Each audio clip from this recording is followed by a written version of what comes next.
Ayan mga kabay, ayan. Ano natin mga kabay, try natin yung ito, nag-trending to kasi ngayon yung magluluto sa ilalim ng init. Init lang daw maluluto yung mga niluluto. Try natin mga kabay. Habang tulog yung mag-ina.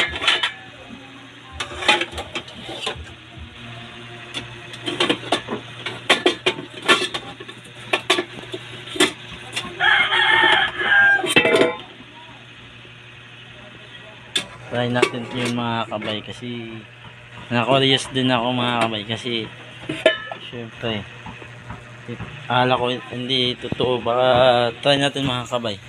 Mga kabay, bilad natin.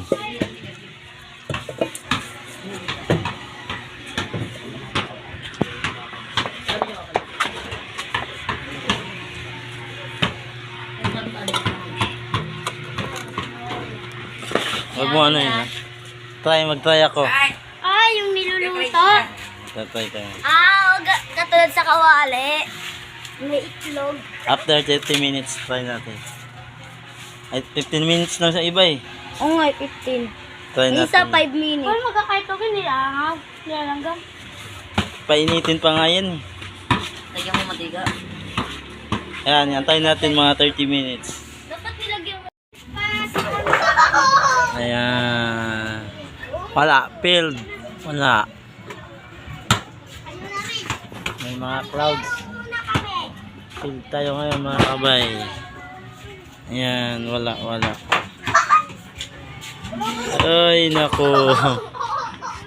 Wala, nakahanda na, wala. Filled. Ilang ano na. Wala, 3 minutes na lang sana.